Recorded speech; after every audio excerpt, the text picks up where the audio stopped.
رسول کریم صلی اللہ علیہ وآلہ وسلم نے ارشاد فرمایا، میں تمہیں ایسی عبادت نہ بتاؤں کہ جس کو کرنا بہت ہی آسان ہے اور بدن پر وہ بوجھل نہیں ہے، بدن پر وہ ہلکی ہے۔ عبادتوں میں مشقت تو اٹھانا پڑتی ہے۔ آپ نماز پڑھنا چاہیں گے تو آپ کو وضو کرنا پڑے گا ٹھنڈے پانی سے، چل کے مسجد جانا پڑے گا، رکوع و سجود ہوں گے۔ روزہ رکھنا ہے تو آپ کو دن بھر کی بھوک کاٹنی پڑے گی، زکوٰۃ دینی ہے، صدقہ کرنا ہے، خون پسینے کی کمائی سے پیسے جدا کرنے پڑیں گے، حج کرنا ہے تو بہت زیادہ مشقت اٹھانی پڑے گی۔ جتنے بھی اعمال ہیں خیر کے، اچھائی کے، ان میں بہت زیادہ مشقت اٹھانا پڑتی ہے۔ یہ طالب علم یہاں پڑھ رہے ہیں، 8 سال کا چلہ کاٹ رہے ہیں، معلمین پڑھا رہے ہیں، صبح تہجد سے اٹھتے ہیں اور شام تک ایک وظیفے میں لگے ہیں، علماء ہیں کام کر رہے ہیں، بہت سارے لوگ، کتنے مشقت والے کام ہیں، تب اللہ کی رضا جا کے نصیب ہوتی ہے۔ لیکن میرے حضور نے فرمایا تمہیں ایک ایسا عمل نہ بتا دوں جس میں بدن بھی نہیں تھکتا اور ہے بھی بڑا آسان؟ اللہ اکبر! فرمایا وہ عمل کون سا ہے؟ الصمت و حسن الخلق، خاموشی اور اچھے اخلاق۔ زیادہ بولنے سے بہتر ہے خاموش رہو، خاموشی میں نجات بھی ہے، ثواب بھی ہے۔ زیادہ بولنے والا جھوٹ بھی بول لیتا ہے، زیادہ بولنے والا گالی گلوچ اور سب و شتم پر بھی اتر آتا ہے، زیادہ بولنے والا کسی کی پگڑی بھی اچھال دیتا ہے، زیادہ بولنے والا غیبت بھی کر لیتا ہے، زیادہ بولنے والا ایسا مزاح کر لیتا ہے جس سے کسی کو تکلیف پہنچے۔ زیادہ بولنے والے سے بہت ساری غلطیاں ہو جاتی ہیں، جو تھوڑا بولے اس سے غلطیاں کم ہوتی ہیں، چونکہ انسان کے زیادہ گناہ جو ہے وہ اس کی زبان کی وجہ سے ہوتے ہیں۔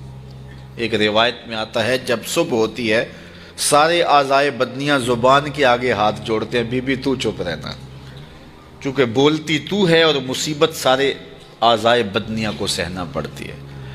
تو یہ زبان جو ہے اس کی وجہ سے زیادہ گناہ ہوتے ہیں، یا زبان کی وجہ سے، یا انسان کی عصمت کا جوہر جب لٹتا ہے تو پھر اس کے پلے کچھ نہیں رہتا۔ اس لیے میرے حضور نے ارشاد فرمایا، جو تمہاری 2 ٹانگوں کے درمیان اور جو 2 جبڑوں کے درمیان زبان، ان دونوں کی مجھے تم ضمانت دے دو، میں محمد تمہیں جنت کی ضمانت دے دیتا ہوں۔ تو فرمایا کہ میں تمہیں ایسا عمل نہ بتا دوں کہ جو بہت ہی آسان ہے، اور وہ کیا ہے؟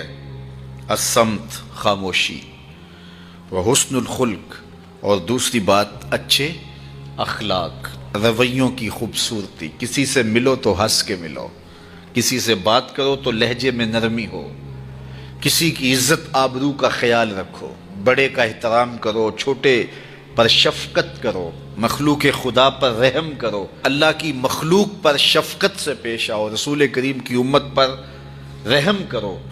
تو یہ ایسا عمل ہے جس پر کوئی مول بھی نہیں لگتا، قیمت بھی نہیں لگتی، بدن بھی نہیں تھکتا، لیکن نامہ اعمال نیکیوں سے بھر جاتا ہے۔ قیامت کے دن نامہ اعمال پر سب سے وزنی جو عمل ہوگا وہ حسن خلق ہوگا۔ حضور نے فرمایا کہ بیہودگی اور فحش کلام کرنا، یہ سب کچھ جو ہے، تو فرمایا یہ اسلام میں سے نہیں ہے، اور بہترین اسلام وہ ہے جس میں خلق اچھے ہوں۔ حضور نے ارشاد فرمایا کہ جو حسن خلق ہے یہ گناہوں کو اس طرح مٹا دیتا ہے جس طرح جو مصفہ پانی ہوتا ہے، اچھا پانی ہوتا ہے، وہ بدن سے میل کچیل اتار دیتا ہے، اور جو برے اخلاق ہیں وہ عمل کو اس طرح فاسد اور ضائع کر دیتے ہیں جس طرح شہد کے اندر سرکہ ڈال دیا جائے تو شہد صحیح نہیں رہتا۔ تو عمل اچھے ہیں لیکن بدخلقی ان اعمال کی بربادی کا سبب اور ذریعہ بن جاتی ہے۔ اللہ جل شانہ ہمیں معاملات کے اندر خوبصورتیاں نصیب فرمائے، رفق، نرمی نصیب کرے، معاف کر دینے کی توفیق نصیب کرے۔ رزق کمانے کے جو مقاصد ہیں وہ بہت سارے ہو سکتے ہیں، لیکن شریعت میں کاروبار کرنے کے، رزق روزی کمانے کے بنیادی مقاصد 3 ہیں۔ پہلا مقصد اپنے آپ کو سوال سے بچانا،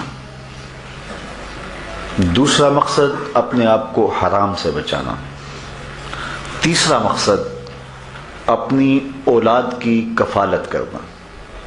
یہ بنیادی مقاصد ہیں جن کے لیے رزق کمانا، روزی کمانا ہمارے اوپر لازم ہو جاتا ہے۔ اور اگر آپ کاروبار کو وسعت دے رہے ہیں، ضرورت سے زیادہ کما رہے ہیں، تو اس کے لیے ایک چوتھی نیت آپ کو ساتھ کرنی ہوگی، اور وہ یہ کہ معاشرے کے کمزور لوگ، رشتہ داروں میں غریب لوگ، میرے ہمسائیگی کے اندر جو غریب لوگ ہیں، یتیما ہیں، مساکین ہیں، معاشرے کے وہ لوگ جو اپاہج ہیں، معذور ہیں، کمانے کی صلاحیت نہیں رکھتے، میں زیادہ مال کما کے ان کی کفالت بھی کر سکوں۔